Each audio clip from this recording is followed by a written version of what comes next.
Hello बच्चों, स्वागत है। देखिए, माध्यमिक परीक्षा 2023 जो आज ही हुआ 4 अप्रैल को, तो पेपर बहुत आसान था। आपका कैसा रहा है तो आप कमेंट में ज़रूर बताएं, और अपने कितने नंबर बन रहे हैं वो भी आप कमेंट में ज़रूर लिखें। और हम इस पेपर को आज सॉल्व करेंगे। देखिए, माध्यमिक परीक्षा 2023। अब देखिए, पहला प्रश्न कह रहा है 196 के अभाज्य गुणनखंड के घातों का जो योगफल है कि वो कितना है। ठीक है, तो ये देखिए 196 के हम अभाज्य गुणनखंड करते हैं तो सबसे पहले 2 का भाग देंगे, कितनी बार जाएगा, 9 दूना 18, 8 दूनी 16, फिर 2 का भाग देते हैं, 4 दूनी 8 और 9 दूना 18, 7 का जाएगा, 7 7 गुण 50 और 7 का एक बार। ठीक है, तो यहाँ पे देखिए कि 2 की घात 2 इंटू 7 की घात 2। अब दोनों को घातों को जोड़ेंगे तो कितना आएगा, 4 आएगा। तो ये हमारा ऑप्शन क्या हो जाएगा, सी सही हो जाएगा। ठीक है, अब दूसरा प्रश्न ये क्या है, यदि द्विघात समीकरण के यानी x² माइनस के एक्स प्लस 4 बराबर 0 के मूल समान हो तो k का मान निकालना है। ठीक है, तो देखिए कि मूल निकालने का क्या फॉर्मूला होता है कि b² माइनस 4ac बराबर 0 होता है। ठीक है, यहाँ पे b कितना है, b दे रखा है माइनस के। ठीक है, तो ये आ जाएगा माइनस के का स्क्वायर इंटू माइनस 4 इंटू ए कितना, ए हमारे यहाँ पे ए के सी कितना है 4 है बराबर 0। ठीक है, तो के स्क्वायर हो जाएगा, ये हो जाएगा माइनस का 16 बराबर 0, 16 इधर जाएगा तो के स्क्वायर बराबर प्लस का 16। अब यहाँ से स्क्वायर को हटाएंगे तो रूट 16 हो जाएगा, इसको ही बाहर आएगा तो प्लस माइनस का 4 हो जाएगा। ठीक है, तो ये हमारा -4 इसका आंसर हो जाएगा।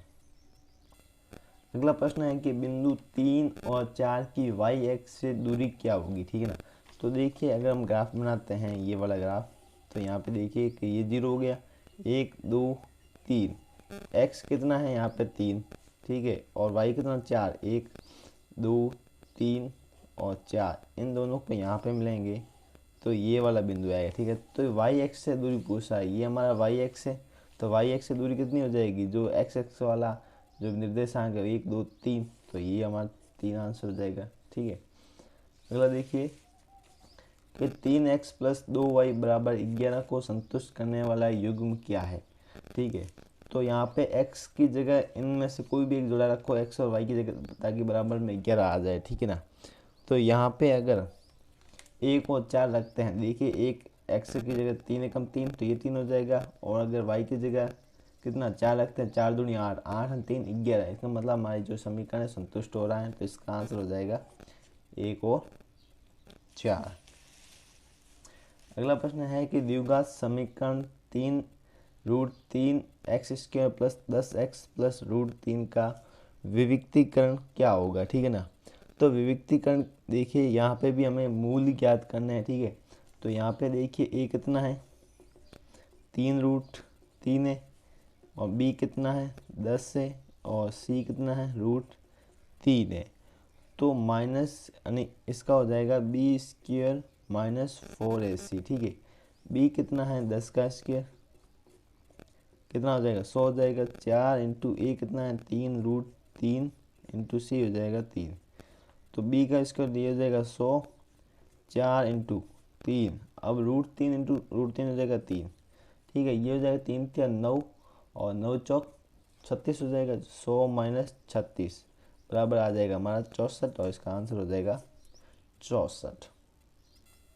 अब अगला प्रश्न है कि यदि ए ने 18 ए और बी और माइनस सी एक समांतर श्रेणी में है तो ए प्लस बी का मान ज्ञात करना। ठीक है, तो यहाँ पे हमें दे रखा है ए बराबर 18, और लास्ट पद दे रखा है कौन सा a4, कितना दे रखा है -4, तो a4 ज्ञात करने का सूत्र क्या होता है, a4 बराबर a प्लस 3d। a4 कितना है -3, a कितना 18 प्लस 3d। ठीक है, अब 18 इस साइड आएगा तो -3 और -18 बराबर 3d, ये हो जाएगा -21, और ये d है 3 गुणे के अंदर इधर आएगा तो बट्टे में, तो ये d बराबर आ जाएगा -7। ठीक है, तो अगर 18 में से -7 करेंगे तो 11 आ जाएगा, 11 में से -7 करेंगे तो हमारा आ जाएगा 4। ठीक है, तो a प्लस बी का मान पूछ रहा, तो 11 और 4 कितना हो जाएगा, 15 हो जाएगा। अगला प्रश्न देखिए कि 3 सेक स्क्वायर 45 और कॉस 45 का मान निकालना है। 3 सेक 45 और कॉस 45 का मान निकालना है, ठीक है। तो 3 इंटू सेक 45 का मान होता है √2 और कॉस 45 का मान होता है 1/√2। तो एक √2 से √2 कट जाएगा, पीछे बचेगा 3 और हमारा आंसर हो जाएगा 3। अगला प्रश्न है कि वृत्त की वह जीवा जिसकी लंबाई वृत्त की त्रिज्या से दोगुनी होती है। त्रिज्या से दोगुना क्या होता है, 2r में से क्या होता है, व्यास होता है, ठीक है। अगला प्रश्न देखिए कि एक वृत्त की त्रिज्या दे रखी है 3.5, तो वृत्त की परिधि क्या होगी। तो वृत्त की परिधि का सूत्र क्या होता है, 2πr। तो 2 × 22/7 × 3.5 हो जाएगा। तो 7 से कटेंगे तो 5 या 0.5 और ये हो गया 22 दूना 44, इंटू को 0.5 से गुणा कर देते हैं। तो 4×5 20, हंस लगी 2, 4×5 20 2 22 और एक संख्या के बाद पॉइंट लग जाएगा ना, तो आ जाएगा हमारा 22 सेंटीमीटर। अगला प्रश्न है कि घन का संपूर्ण पृष्ठीय क्षेत्रफल 486 वर्ग सेंटीमीटर दे रखा है, तो घन की भुजा का माप क्या होगा, ठीक है। तो क्षेत्र घन का संपूर्ण पृष्ठ का फॉर्मूला क्या होता है, 6 भुजा इसके बराबर 486, तो a इसके बराबर 486/6। इसको भाग देंगे तो जाएगा कितनी बार, 7 × 42, 8 × 48 और 6 × 6। तो और a किसका वर्ग होता है, a होता है हमारा 9 का।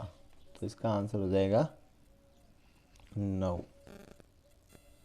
11वां प्रश्न है कि बंटन 3 5 7 4 2 1 4 3 और 4 का बहुलक। ये तो सबसे आसान प्रश्न था, बहुलक पूछ रहा है तो बहुलक में सबसे ज़्यादा कौन सी संख्या आ रही है। तो यहाँ पे देखिए 4 कितनी आ रही है, 1 2 3 बार आ रहा है, तो इसका आंसर 4 हो जाएगा। सबसे आसान प्रश्न यही था, ठीक है। अगला प्रश्न है कि एक पासे को फेंकने से 4 से बड़ी अंक आने की प्रायिकता क्या है। 4 से बड़ी कितनी होती है, 5 और 6 होती है। तो कितनी संख्या आ रही, 2 आ रही है, कुल प्रायिकता कितनी होती है, 6। तो आ जाएगी 1/3। इसको करने पर आंसर हो जाएगा हमारा 1/3। अब प्रश्न संख्या 2 देखिए। प्रश्न संख्या 2 है कि 95 और 152 का महत्तम समावर्तन यानी HCF ज्ञात करना है, ठीक है। 95 और 152, तो 95 और 152 का HCF हमारा हो जाएगा 19, ठीक है। अगला इसमें दूसरी खाली जगह है कि वृत्त पर स्थित एक बिंदु से कितनी स्पर्श रेखाएं खींची जा सकती हैं। तो इससे स्पर्श रेखाएं खींची जा सकती है हमारी एक ही खींची जाएगी, ठीक है ना। अगला तो पूछ रहा है कि कॉस स्क्वायर 45 का मान। तो कॉस 45 का मान होता है 1/√2 और इसका स्क्वायर पूछ रहा है तो हो जाएगा 1/2। इसका आंसर हो जाएगा 1/2। तो वृत्त तथा उसकी स्पर्श रेखा के उभयनिष्ठ बिंदु को क्या कहते हैं। ये कोई वृत्त है, तो ये कोई स्पर्श रेखा जा रही है, इसके बिंदु को क्या कहते हैं, तो इसको कहते हैं स्पर्श बिंदु,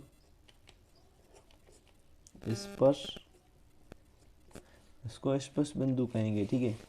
अब देखिए अगला प्रश्न है कि 5 7 और 9 और x का समांतर माध्य दे रखा है 9। तो यहाँ पे हमें x का मान निकालना है। तो x का मान निकालने के लिए देखिए, तो x का मान कैसे निकलेगा, x का मान निकलेगा देखिए 5 + 7 + 9 + x। टोटल संख्या कितनी है, 4 है, इनका माध्य हो जाएगा 9। इनको जोड़ेंगे कितना, 5 और 7 कितना हो जाएगा 12, 12 9 हो जाएगा 21, 21 + x, ये 4 इस 9 के गुणे में चला जाएगा तो आ जाएगा 36। तो x बराबर 36 - 21, तो कितना बच गया, ये 5 और 5 15 बच गया। तो इसका समान x का मान आ जाएगा 15। देखिए अगला प्रश्न क्या कह रहा है कि दो पासों को एक साथ फेंकने पर अंकों का योग 7 आने की प्रायिकता क्या होगी, ठीक। तो 7 कब कब आएगा, तब 7 आएगा या तो आए वो 1 और 6, क्योंकि दो पास में 6 और 1, 2 5, या फिर 5 2, या फिर 4 3, या फिर 3 और 4। तो कुल हमारे अनुकूल परिणाम तो हो जाएंगे 6, नहीं प्रायिकता हो जाएगी 6, यानी कुल परिणाम हो जाएंगे 36। ठीक है, तो यहाँ पे हो जाएगा 1/6, तो इसका आंसर हो जाएगा 1/6। अब देखिए अगले प्रश्न, प्रश्न संख्या 3। प्रश्न संख्या 3 क्या कह रहा है?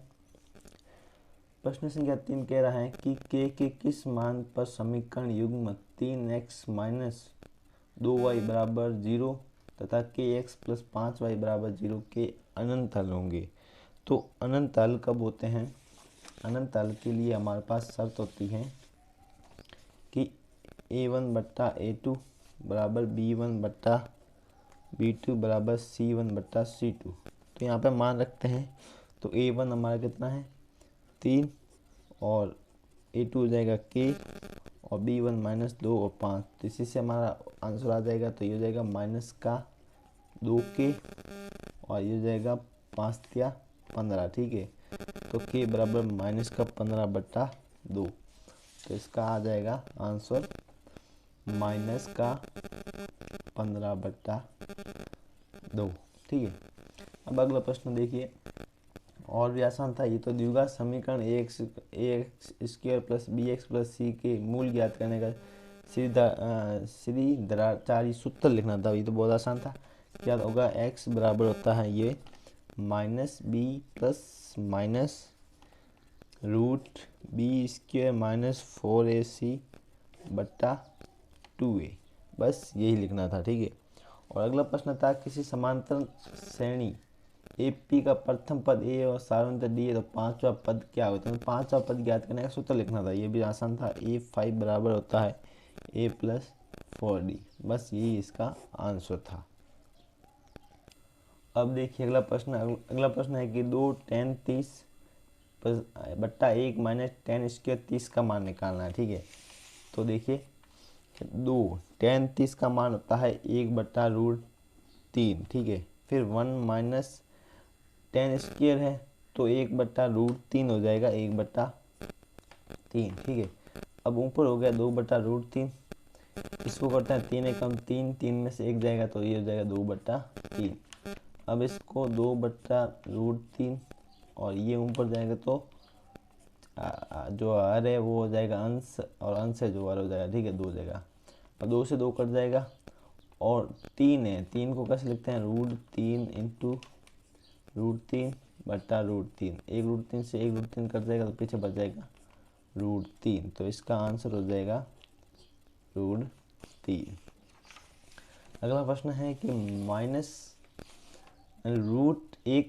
- cos² का मान थीटा बराबर 60 पर ज्ञात करना है। ठीक है, तो √1 - cos² थीटा, तो सबसे पहले देखिए 1 - cos² होता है क्या? तो ये होता है हमारा sin²। ठीक है, तो रूट हटेगा तो 12 आएगा sin, और थीटा कितना देखा है 60, तो sin 60 का मान निकालना, और sin 60 का मान होता है √3/2, तो इसका आंसर हो जाएगा √3/2। ठीक है, अब दूसरा अगला प्रश्न है कि 10 मीटर ऊंची मीनार के शिखर से पृथ्वी पर एक बिंदु का अवनमन कोण 30 डिग्री है, तो बिंदु की मीनार के आधार से दूरी क्या होगी? ठीक है, तो हमें ऊंचाई दे रखी है, यानी लंब दे रखा है, और आधार ज्ञात करना है। ठीक है, तो लंब बटा आधार क्या होता है? tan होता है, तो tan 30 का मान यहाँ से ज्ञात करना है। ठीक है, tan 30 क्या होता है? लंब बटा आधार होता है। ठीक है, या हाइट भी कह सकते हैं। तो कितनी दे रखी है? हाइट दे रखी है 10, और आधार हमें ज्ञात करना है, और tan 30 का मान क्या होता है? tan 30 का मान होता है 1/√3। इसको सॉल्व कर लेते हैं, तो x बराबर आ जाएगा,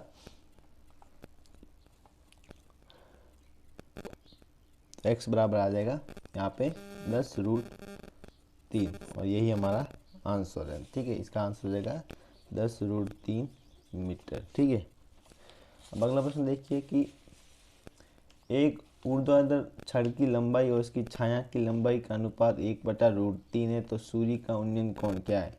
ऊर्ध्वाधर और छाया की लंबाई, यानी ये भी एक tan का ही मान दे रखा है कि tan थीटा बराबर 1/√3, तो tan थीटा यानी कौन निकालना है, तो कौन से मान, tan के कौन से मान के लिए 1/3 होता है, तो ये होता है हमारा थीटा बराबर 30 डिग्री आता है, तब इसका मान 1/√3 होता है, तो इसका कौन हो जाएगा 30।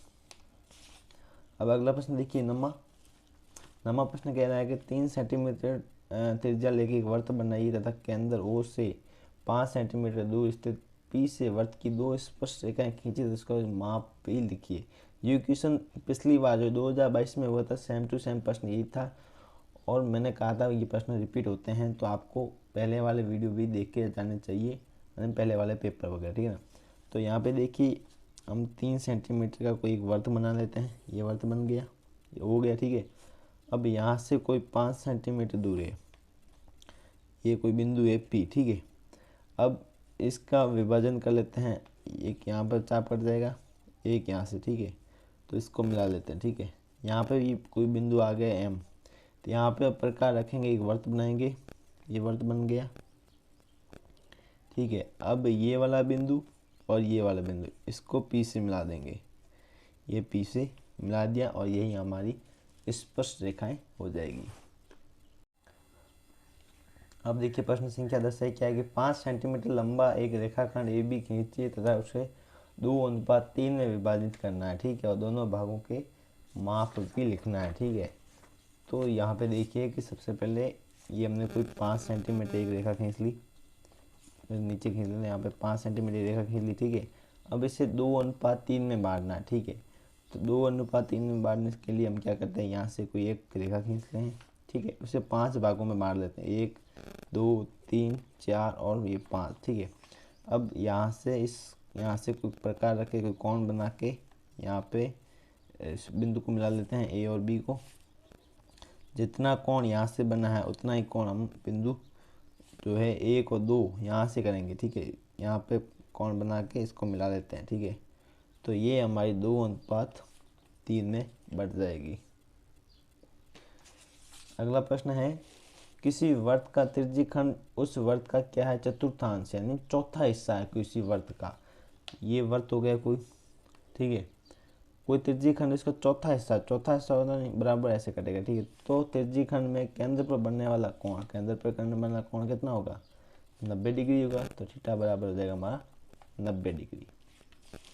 अब देखिए अगला प्रश्न कह रहा है कि अच्छी प्रकार से फेंटी गई 52 पत्तों की एक गड्डी में एक पत्ता निकाला जाता है, तो इसमें से दहला होने की प्रायिकता क्या है। तो कुल दहला कितने होते हैं, 4 होते हैं, और पत्ते कितने हैं, 52, तो ये कट जाएगा, तो आ जाएगी हमारी प्रायिकता कितनी आ जाएगी, तो 1/13 आ जाएगी। अब अगला प्रश्न देखिए कि परिमेय संख्या 13/125 का दशमलव प्रसार क्या होगा। तो 13/5 की घात कितनी आ जाएगी, 3। तो बट्टे में अगर हम 5 या 2 कोई आता है तो हमने वो तो पता है कि दशमलव प्रसार कितना होता है, 7 होता है। अब इसका दशमलव प्रसार लिखना है, तो दशमलव प्रसार लिखने के लिए हमें हर में यानी 10 के गुणे के अंदर कोई संख्या लानी पड़ेगी। तो 10 के गुणे में लाने लिए हमें 2 की घात 3, जितनी घात 5 की उतनी घात 2 की घात को भी यहाँ से गुणा करना पड़ेगा, ऊपर नीचे दोनों तरफ, ठीक है। तो ये हो जाएगा 13 × 8, और ये हो जाएगा 5 दूनी 10, और 10 की घात 3 यानी 3 0 आ जाएगा, ठीक है। और 13 × 8 कितना होता है, ये होता है 104, तो इसका दशमलव प्रसार 0.104 हो जाएगा। अगला प्रश्न है कि बहुपद x² - x प्लस बराबर इसके शून्य निकालने थे। तो ये देखिए यहाँ पे x² - x - 6, ठीक है। अब x² x के ऐसे टुकड़े करने जिसको गुणा करने पर तो 6 आए और घटाने पर 1 आए, तो ये आ जाएगा 3x + 2x - 6।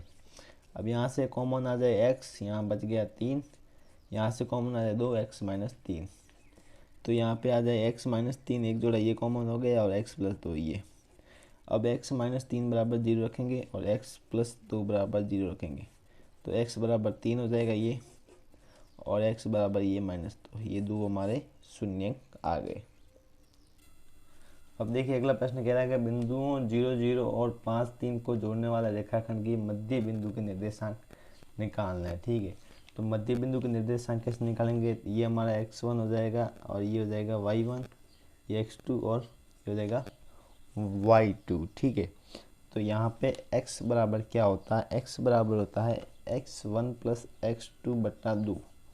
तो x1 दे रखा है 0 और x2 दे रखा है 5 बट्टे में 2, तो ये एक आ जाएगा 5 बट्टा 2। और दूसरा y बराबर होता है y1 प्लस y2 बट्टा 2। तो y1 दे रखा है 0 और y2 दे रखा है माइनस का 3 बटा 2, तो ये हो जाएगा माइनस का 3 बटा 2। इसके तो बिंदु मूल निर्देशांक क्या आ गया, 5 बट्टा 2 और माइनस का 3 बट्टा 2 ये आ जाएगा, ठीक है। अब देखिए प्रश्न संख्या 8। प्रश्न संख्या 8 कह रहा है कि एक समतल जमीन पर खड़ी मीनार की छाया उस स्थिति में 40 मीटर अधिक लंबी हो जाती है जबकि सूर्य का उल्टांश कोण जो है 60 से घटकर 30 हो जाता है। तो मीनार की ऊंचाई ज्ञात करनी है, ठीक है। तो इसका डायग्राम कैसे बनेगा, इसका डायग्राम इस तरह से बनेगा। ये जो पहले थी इसका 30 यहाँ पे डिग्री कोण की जब छाया करती है तो इसका हो जाएगा 60 डिग्री, ठीक है। और यहाँ पे ये कह रहा है ये 40 मीटर दे रखा है, कौन सा, ये यहाँ से यहाँ तक ये 40 मीटर अधिक हो जाती है, ठीक है। और ये हाइट है। तो यहाँ पे 10 पहले इस त्रिभुज का निकालते हैं, 10 60 निकलेगा लंबाई बटा ये x हो जाएगा। तो ये हो जाएगा 10 60 का मान होता है कितना, √3। तो यहाँ पे हाइट बराबर आ गई √3x, ठीक है। अब हमें निकालना है x का मान, ठीक है। अब x का मान यानी पूरा ये वाला 10 30, ये पूरा त्रिभुज लेते हैं, पूरा त्रिभुज लेंगे, हो जाएगा 10 30 हाइट बटा ये आधा हो जाएगा x प्लस 40 और 10 30 का मान होता है 1 बटा √3। तो √3h x प्लस 40, ठीक है। अब x का मान निकालते हैं, तो x का मान निकालेंगे तो √3h माइनस का 40 बराबर x, और h का कितना मान है, √3x है। तो √3 इंटू √3x माइनस का 40 बराबर x, √3 इंटू √3 हो जाएगा 3x माइनस का हो जाएगा 40 बराबर x, ठीक है। अब 3x ये इधर आएगा तो माइनस का हो जाएगा, 40 इधर जाएगा प्लस का हो जाएगा। तो ये 2x बराबर 40, x बराबर 40 बट्टा 2 बराबर हो जाएगा 20। तो हाइट हो जाएगी हमारी, x की जगह लिख देते हैं √3 इंटू 20, तो 20√3 ये इसकी हाइट हो जाएगी। अगला प्रश्न क्या कह रहा है, अगला प्रश्न देखिए कि 6 सेंटीमीटर भुजा के नाप वाले एक समबाहु त्रिभुज की रचना कीजिए, फिर एक अन्य त्रिभुज की रचना कीजिए जिसकी भुजा दी गई त्रिभुज की संगत की 2/3 गुनी, यानी समबाहु त्रिभुज 6 सेंटीमीटर का। तो ये 6 सेंटीमीटर का त्रिभुज हो गया कोई, ठीक है। इसे हमें 2/3 के संगत में कोण बनाना है। तो टोटल हम इसकी एक रेखा खींचते हैं नीचे उन्नयन कोण बनाते हुए, उसके 3 भाग कर लेते हैं, 1 2 और 3। ये तीसरे बिंदु से एक कोण बनाते हुए इसको मिलाएंगे, इस बिंदु से जितना कोण यहाँ पे बना है उतना ही दूसरे बिंदु से मिलाएंगे, ठीक है। और जितना कोण ये है उतना कोण यहाँ पे बनाते हुए इसको मिला देंगे, ठीक है। तो ये जो त्रिभुज है छोटा वाला बना, ये बड़े वाले त्रिभुज का 2/3 होगा। और रचना आपको कर लेनी है, आसानी से हो जाएगी, ठीक है। अब 10वां प्रश्न है कि 4 सेंटीमीटर एक वर्ग के 2 स्पर्श रेखाएं खींची जो एक दूसरे के समांतर हो। तो देखिए कि ये 4 सेंटीमीटर कोई त्रिज्या वाला हमने खींच लिया कोई वर्ग, ठीक है। और इसको मिला लेते हैं, ठीक है। अब यहाँ पे भी एक अन्य कोण रख के 90 डिग्री का कोण बनाएंगे और इसको ऐसे मिला देंगे, और यहाँ पे भी 90 डिग्री का कोण रखेंगे और इसको मिला देंगे, ठीक है। ये नज़दीक से जाएगी, ठीक है। तो ये दोनों इसकी समांतर स्पर्श रेखाएं हो जाएगी। अब देखिए प्रश्न संख्या 12 क्या कह रहा है कि एक वृत्त की त्रिज्या देख रखिए 7 सेंटीमीटर और एक चाप द्वारा केंद्र पर कोण है 60। तो उस त्रिज्यीय खंड का क्षेत्रफल निकालना था। त्रिज्यीय खंड का क्षेत्रफल क्या होता है, पाई आर स्क्वायर थीटा बटा 360। तो ये हो जाएगा 22/7 और आर दे रखा है 7 इंटू 60, थीटा दे रखा है 60 और बट्टे में आ जाएगा 360, ठीक है। अब यहाँ पे ये हो जाएगा 0 से 0 कर जाए 36, ये 7 से 7 कट जाएगा, ठीक है। और 2 से काटते हैं तो आ जाएगा 11 बार और यहाँ पे आ जाएगा 3, तो 77/3 आ गया, ठीक है। 3 दूना 6, पीछे बढ़ गया 17, 17 हो जाएगा, 3 पंजा 15, 15 फिर बच गया यहाँ पे 2, 0 36, 18 36 18, लगभग 25.66 कुछ इसका आंसर आ जाएगा। अगला देखिए 13 प्रश्न। 13 प्रश्न कह रहा है कि एक शंकु के छिन्नक की तिर्यक ऊंचाई दे रखी है 4 सेंटीमीटर और इसके वर्ती सिरों के परिमाप यानी परिधियाँ दे रखी है 18 सेंटीमीटर, यानी 18 सेंटीमीटर और एक 6 सेंटीमीटर। छिन्नक का वक्र पृष्ठीय क्षेत्रफल निकालना है। तो छिन्नक होता क्या है कि ये इस तरह की आकृति होती है, ये छिन्नक, ठीक है। तो इसकी जो व्यास दे रखा है ये 6 दे रखा है और इसके दे रखा है 18 और ये तिर्यक ऊंचाई दे रखी है हमारी 4, ठीक है। तो सबसे पहले इनकी त्रिज्याएं निकालनी है, ठीक है, और इसकी भी त्रिज्या निकालनी है, ठीक है। फिर त्रिज्याएं निकाल के हमें ये वाला फॉर्मूला r1 + r2 ये रख के इसका मान निकालना है। तो इसका आंसर लगभग आएगा 48 सेंटीमीटर, ठीक है। अब देखते हैं अगला प्रश्न क्या कह रहा है। अगला प्रश्न दे रखा है कि 14 नंबर प्रश्न कि 2 घनों हैं जिसमें से घन दे रखे हैं जिसका प्रत्येक का आयतन 64 सेंटीमीटर क्यूब है और उसके संलग्न फलकों को मिलाकर एक ठोस परिणामी घनाभ का पृष्ठीय क्षेत्रफल निकालना है। तो 2 घन है, तो घन का आयतन दे रखा है, नहीं 2 घन दे रखे हैं, भुजा क्यूब दोनों की भुजाएं निकालनी है, कोई 1 नंबर घन और 2 नंबर घन, ठीक है। कितना दे रखा है 64, ठीक है। 64 की संख्या का क्यूब होता है तो 4 का होता है, तो a बराबर 4, a बराबर 4, ये 4 4 के ये 4 के 2 घन थे। अब इन दोनों को मिला लेते हैं, तो दोनों को मिलाएंगे तो इसकी लंबाई तो 4 हो जाएगी और हाइट तो 4 ही रहेगी और ऊंचाई और चौड़ाई 4 रहेगी, लेकिन लंबाई इसकी 4 हो जाएगी। वो तो घनाभ का जो पूरा पृष्ठीय क्षेत्रफल का सूत्र क्या होता है, 2 इंटू लंबाई प्लस चौड़ाई, लंबाई इंटू चौड़ाई और चौड़ाई into height plus height into लंबाई, ये हो जाएगा, ठीक है। तो बराबर 2 इंटू ये हो जाएगा लंबाई इंटू का 32, ये हो जाएगा 16 और ये हो जाएगा 32, तो इसका आंसर आ जाएगा लगभग 160। तो घनाभ का पृष्ठीय क्षेत्रफल हो जाएगा 160।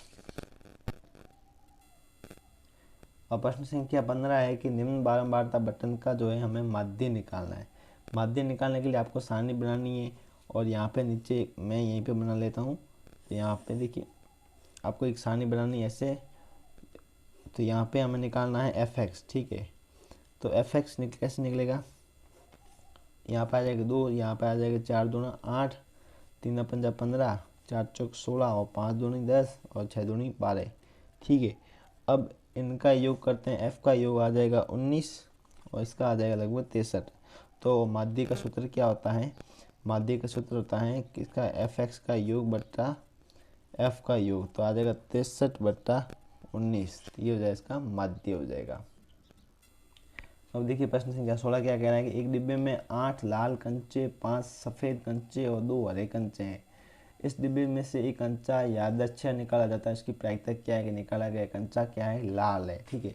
अब लाल कितने हैं, तो लाल है 8, कुल परिणाम कितने होंगे 8 5 13, 13 2 15, तो 8/15 हो जाएंगे अगर वो लाल है, ठीक है, ठीक है। अब दूसरा कह रहा है कि हरा नहीं है, तो हरे को छोड़ देते हैं, हरे कितने हैं 2, तो इसको छोड़ दो, 8 5 13, तो हो जाएगी हमारी प्रायिकता 13/15 हो जाएगी, ठीक है।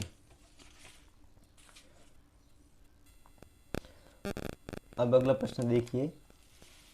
अगला प्रश्न कह रहा है कि ऐसे प्रथम 40 धनात्मक पूर्णांकों का योग ज्ञात कीजिए जो 6 से विभाज्य हो, ठीक है। तो हमारे समांतर श्रेणी कैसे बनेगी, यहाँ पे 6 से शुरू की 6 12 इस तरह से 40 तक जाएगी, ठीक है ना। तो यहाँ पे टोटल पद है 40, ठीक है। तो यहाँ पे पहले a बराबर है 16 और d यानी 6 का अंतर चल रहा है और n कितने हो जाएंगे 40 पद हो जाएंगे, ठीक है। तो इसका SN कैसे निकालते हैं, n/2 2a + 39 d, तो n है 40/2, 2 × 6 प्लस 39 इंटू डी हो जाएगा 6, तो ये हो जाएगा 20, ये हो जाएगा 12 प्लस 234, तो 20 इंटू हो जाएगा 246, तो ये हो जाएगा 49 20, तो इसका योग आ जाएगा टोटल 49 20 आ जाएगा। ठीक है, अगला प्रश्न देखिए। अगला प्रश्न कह रहा है कि उस त्रिभुज का क्षेत्रफल जो है ज्ञात कीजिए जिसके शीर्ष 2 3 -1 0 2 और 4 होता है। ये देखिए क्या है, ये दे रखा है x1 y1 x2 y2, ठीक है, और x3 और y3, ठीक है। अब इसके क्षेत्रफल निकालने का सूत्र क्या होता है? सूत्र होता है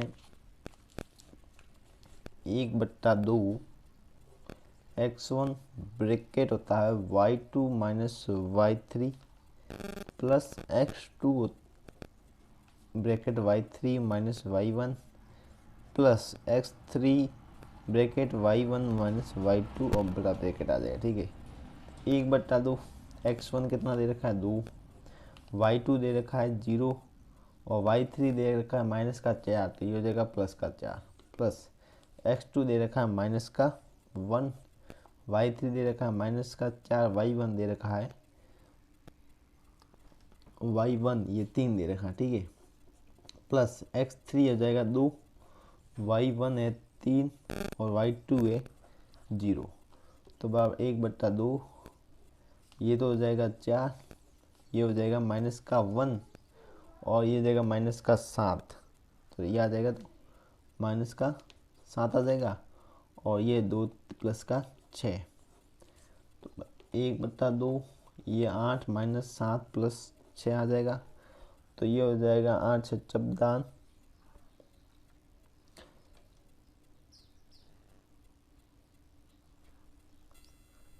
तो ये हो जाएगा बराबर 1/2, 8 में से कितना गया 7 गया, पीछे बच गया 1 प्लस 6, तो ये आ जाएगा 7/2, इसका आंसर हो जाएगा 7/2।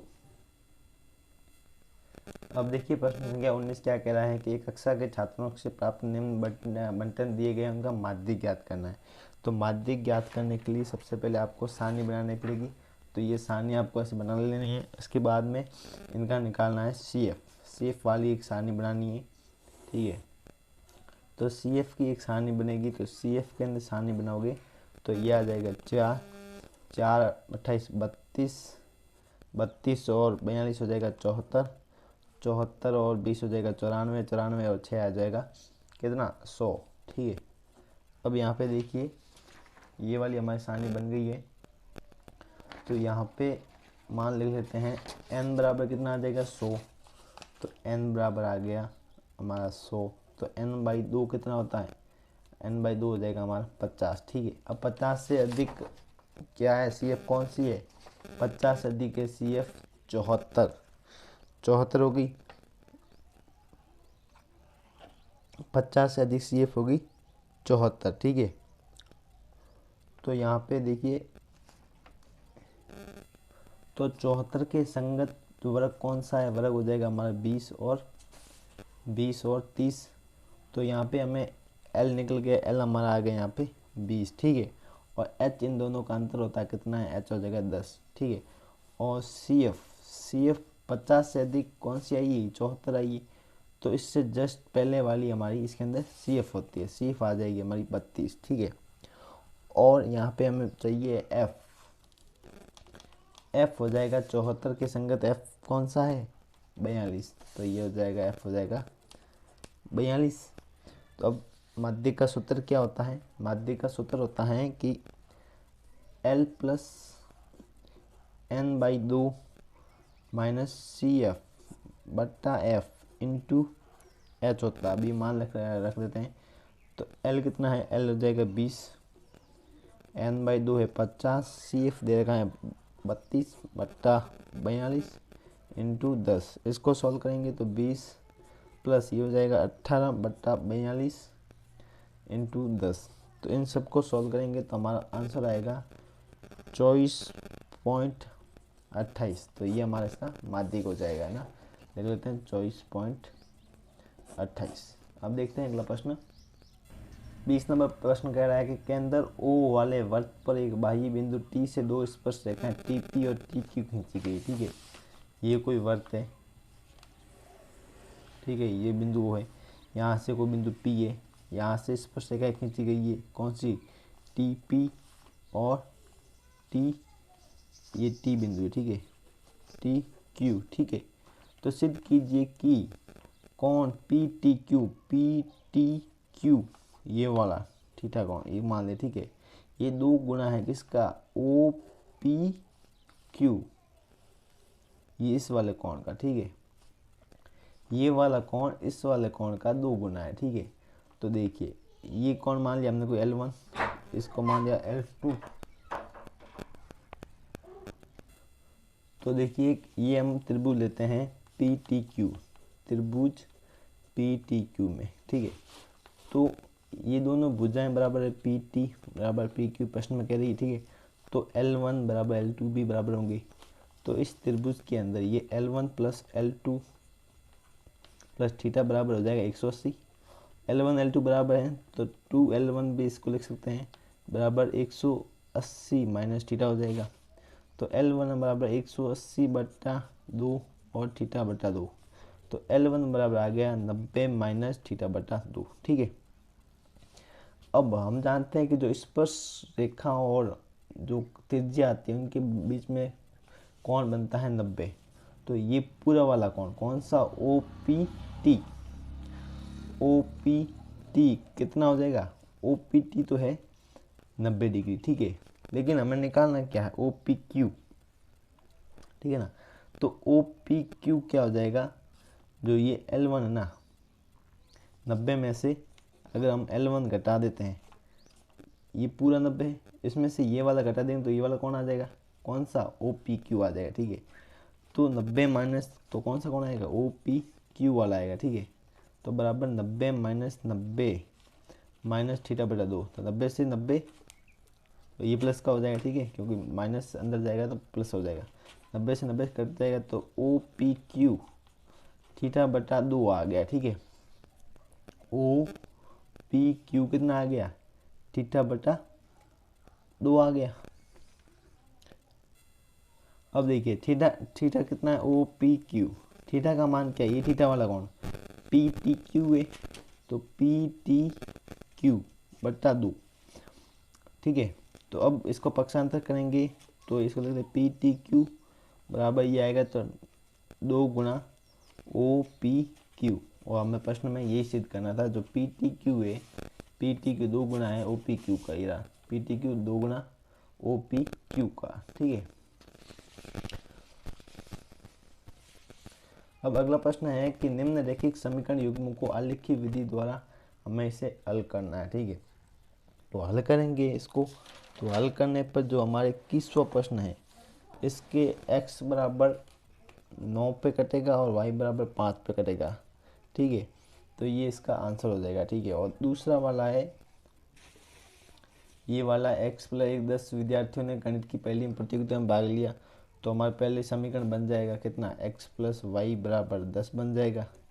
और दूसरे में कहना है कि लड़कियों की संख्या लड़कों से अधिक है, तो x माइनस वाई बराबर 2, ये वाले समीकरण बन जाएगा। इनको आप यहाँ पे मान रख के करोगे तो x बराबर आ जाएगा 6 और y बराबर यहाँ पे आ जाएगा 4 आ जाएगा। ठीक है, अब देखिए क्वेश्चन संख्या 22 को सॉल्व करते हैं।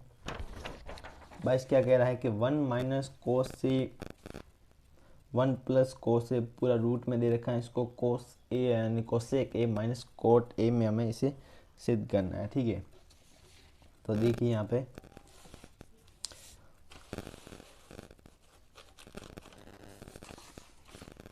तो इसका आंसर देखिए कि रूट 1 माइनस कोस ए और 1 प्लस कोस ए। ठीक है, अब इसका आर का परिमेयकरण करते हैं। ठीक है, तो इंटू करते हैं 1 माइनस कोस ए और 1 माइनस कोस ए। ठीक है, तो ऊपर वाला हो गया 1 माइनस कोस का स्क्वायर और यहाँ पे हो गया a plus B A minus B वाला, तो एक का स्क्वायर और कोस ए का स्क्वायर। ठीक है,